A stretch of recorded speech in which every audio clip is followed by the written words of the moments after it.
Hello everyone, welcome to our channel Exam Sutra. तो आज का वीडियो है बहुत खास क्योंकि आज मैं लेके आई हूँ ट्रेजर चेस्ट से क्लास 10th के इंग्लिश बुक का एक बहुत ही important poem haunted house by Longfellow. और ये बहुत ही इंपॉर्टेंट है, तो इसकी समरी और इसके कुछ पोएटिक डिवाइस को हम लोग देखेंगे। और नेक्स्ट वीडियो में हम इसके क्वेश्चन आंसर्स को भी करेंगे जो कि बोर्ड एग्जाम्स में पूछे जा सकते हैं। तो it is a kind of revision. It's quick revision where we are going to discuss summary, central idea, and poetic device. So, in haunted houses, Longfellow present a gentle, thoughtful view of what it means for a house to be haunted. Haunted का मतलब क्या exactly? वहां भूत रहते हैं। Haunted मतलब क्या कोई भूत प्रेत वहां रहते हैं? No, what does he want to present here? He argues that every house where people have lived and died is haunted not by scary or evil ghosts but by harmless silent presence of those once lived there. Yes, तो जो house है जहां हम रहते हैं वहां पहले भी कोई रहता होगा और उसकी जो यादें हैं यहाँ पे, ऐसा नहीं कि हॉन्टेड हाउस का मीन्स नहीं है कि हॉन्टेड हाउस मतलब वहां पे भूत रह रहे हैं, नहीं। वहां पे घोस्ट रह रहे हैं, नहीं। वहां पे उनकी यादें हैं जो एंसेस्टर्स वहां रहते थे, और उनकी जो यादें हैं वो the silent presence of those who once lived there. ये यहाँ पे ये जो पोएट है हमें बताना चाह रहे हैं। The ghost are actually the lingering memories है जो आते हैं हमको मेमोरीज, उनकी इन्फ्लुएंसेस हैं एंड इम्प्रेशंस, उनकी बातें, उनकी छाप लेफ्ट बाय पास्ट इनहेबिटेंट्स। ये जो यहाँ पे रहते थे, इनहेबिटेंट्स मीन जो यहाँ रहते थे, हमारे दादाजी परदादाजी, जो भी इस घर में रहते थे, उनकी यादें, उनकी मेमोरीज जो है यहाँ पे हैं और वो हमेशा यहाँ रहती हैं। एंसेस्टर्स, फैमिली मेंबर और प्रीवियस ओनर जो भी हैं उनकी यादें यहाँ हैं, और ऐसा हमें लगता है कि दे आर विथ अस। अगर हमने उनको देखा है, उनसे बात की है या सुना है, तो वी फील समटाइम्स कि वो भी हमारे साथ यहाँ पे रह रहे हैं। कोई They glide quietly through doors, staircase, passages, and rooms without making any sound, like faint races in the air. Yes, यहाँ पे पोएट बता रहे हैं कि जैसे हम लोग घर में रह रहे हैं, घूमते इधर उधर दरवाजे पे और स्टेयर केस पे, तो वहां पे चुपके से वो भी आते हैं, वेरी साइलेंटली, वेरी क्वाइटली दे ग्लाइड, एकदम हवा की झोंके की तरह वो आते हैं। वो स्टेयर केस पे होते हैं, डोर्स पे होते हैं, पैसेजेस बरामदे में होते हैं, रूम्स में होते हैं, and without making any sound, like फेंट ट्रेसेस इन द एयर। ऐसे उनकी हवा में उनके ट्रेसेस, उनकी मौजूदगी, उनकी फीलिंग महसूस होती है। The poet feels their presence in everyday places, at the doorway, on the stairs, or even at the dining table where unseen guests joining the living host. Yes, यहाँ पे पोएट को हर जगह ये महसूस होता है, डोरवे पे, स्टेयर्स पे और डाइनिंग टेबल पर भी। यहाँ तक कि डाइनिंग टेबल पर भी, जहाँ अगर घर के 4 फैमिली मेंबर बैठे हैं तो वहां पे और लोग भी जो कि अनसीन है पर उनके प्रेजेंस को फील किया जा सकता है कि वो भी उस डाइनिंग टेबल पर बैठे हुए हैं। The spirits are peaceful and inoffensive, as quiet as pictures hanging on the wall. Strangers or visitors cannot see or sense them, but family members who know the house's history often feel them, especially in soft twilight और moon light moments. Yes, यहाँ पे जो spirit, तो जी हाँ, यहाँ पे जो spirits हैं दे आर वेरी पीसफुल और इनऑफेंसिव, वो बिल्कुल भी खतरनाक नहीं है, डेंजरस नहीं है, स्केरी नहीं है। And they are as quiet as pictures hanging on the wall. वो उस तरह से है जैसे कोई पिक्चर वॉल पे टंगी हुई हो, उस तरह से वो वहां पे दिखाई देते, मतलब ऐसा महसूस होता है वो बिना, जैसे कोई पिक्चर वॉल पे है और वो कोई शोर नहीं मचाता, उसी तरह से ये जो है जो भी स्पिरिट्स है यहाँ पे वो कोई शोर नहीं मचाते। स्ट्रेंजर्स और विजिटर कैन नॉट सी और सेंस, जो भी इस घर में आएंगे वो गेस्ट जो होंगे, स्ट्रेंजर्स जो होंगे, they can not feel them, but the family members who know the houses history they definitely feel them. ये हमें लगता है कि जो चला गया वो यही मौजूद है, उसके इम्प्रेशन, उसके थॉट, उसकी बातें हमेशा उस घर में रहती हैं। तो बेसिकली ये मेमोरीज की बात हो रही है। In the moonlight we unknowingly trade on phantoms, and in the silence of light and and in the silence of night we hear the whisper or footsteps of the dead. Longfellow suggests that we don't truly own our house or lives completely. Past generation still hold influence. यहाँ पे यहाँ पे long fellow बता रहे हैं कि जो होते हैं हम उनके बीच में चलते हैं फिरते हैं, अंधेरे में, मूनलाइट में, and in the silence of the night, और रात के अंधेरे में मैं हम कभी कभी उनके विस्पर को महसूस करते हैं, उनके फुट स्टेप्स को सुनते हैं ऑफ द डेड। तो लॉन्ग फेलो यहाँ बता रहे हैं कि that we don't truly own our house, जिस हाउस में हम रहते हैं एक्चुअली में वो हमारा नहीं होता है, उस पे अभी भी किसका अधिकार होता है, तो उन लोगों का होता है जो पहले यहाँ रहते हैं और उनको लगता है कि they are stretching their dusty hands from forgotten graves. Yes, वो अपने ग्रेव्स से अपने हाथे निकाल रहे हैं जो डस्टी है, जो मिट्टी में सनी हुई है, और वो बताना चाहते हैं कि भाई ये घर मेरा है, अभी मेरा इस पे अधिकार है, तुम लोगों का नहीं है।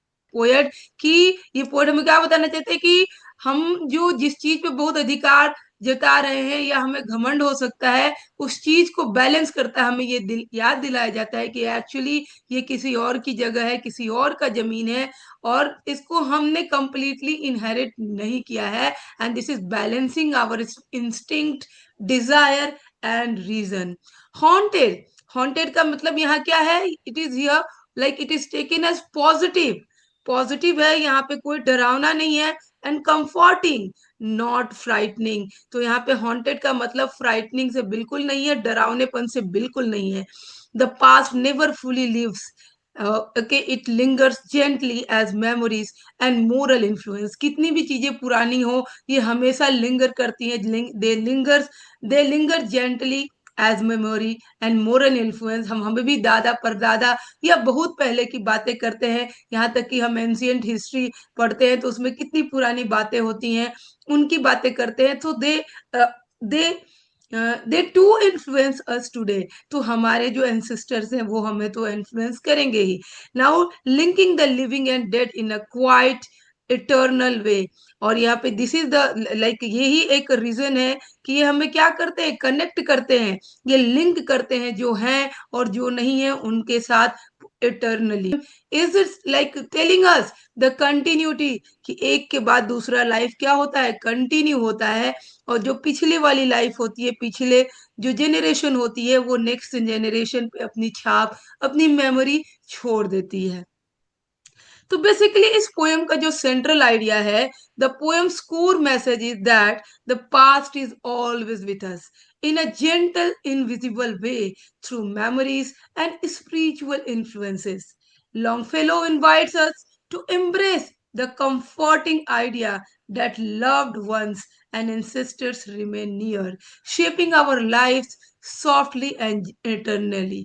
यानी कि यहाँ पे पोयम हमें पूरा क्या क्या कोर मैसेज है, इसका क्या मेन मोटिव है इस पोयम का, इस पोयम का मेन मोटिव है कि हमारा पास्ट हमेशा हमारे साथ रहता है, इनविजिबल रूप में, जो दिखाई तो नहीं देता है पर मेमोरी के रूप में है, और उसकी जो स्पिरिचुअल इन्फ्लुएंस है वो हमारे साथ रहता है। तो चलिए अब इसके हम पोएटिक डिवाइसेस को भी देख लेते हैं। तो इसमें सबसे पहले हम देखेंगे, अगर पूछा जाए तो बहुत सारे पोएटिक डिवाइस यूज किए गए हैं, मेटाफर है, पर्सोनिफिकेशन है, इमेजरी, एलिटरेशन, और भी बहुत सारे हैं। तो चलिए, और पूरा अगर ओवरऑल पोएम के बारे में बोला जाए तो जो सबसे ज्यादा यूज है वो है मेटाफर। ठीक है, तो चलिए कैसे है, कहाँ पे है, इसको देखते हैं। तो सबसे पहले हमने लिया है मेटाफर को ही। तो मेटाफर का यूज हुआ है यहाँ पे। मेटाफर का क्या है कि जो पूरा का पूरा पोयम है उसमें मेटाफर ही यूज किया गया है, क्योंकि जो यहाँ पे द स्पिरिट वर्ल्ड, जो यहाँ पे जो हमारी the spirit world around this world of sense, ये जो पैराग्राफ है इसमें जो स्पिरिट है उसको टेनेंट से या उसको लिविंग थिंग्स लाइक जो डेड है, वो जो मर चुके हैं, उनको हमने लिविंग थिंग्स के साथ कंपेयर किया है। Yes, like we have compared like tenants और harmless phantoms who still live in house and comparing the spirit world to an atmosphere that surrounds the living thing. तो that is why यहाँ पे इसको compare किया गया, ये जो भी डेड है, जो डेड है, जो मेमोरी है, उसको लिविंग के साथ कंपेयर किया गया है. So that is why this line has metaphor. Okay, next है पर्सोनिफिकेशन. तो यहाँ पर्सोनिफिकेशन मतलब कि कोई भी नॉन लिविंग थिंग्स हो, अगर हम यहाँ पे जो कोई भी नॉन लिविंग हो, नॉन लिविंग को अगर हम किसी लिविंग से क्या लिविंग बना के उसको रिप्रेजेंट करते हैं तो उसको पर्सोनिफिकेशन कहेंगे.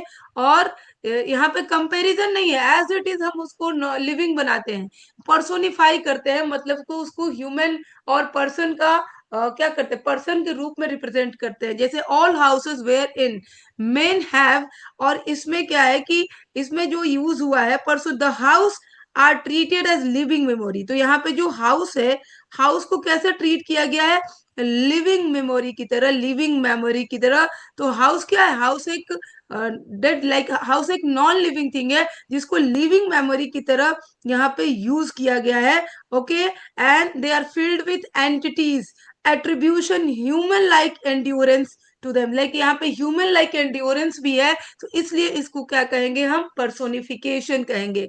नेक्स्ट जो हमारा है वो है इमेजरी.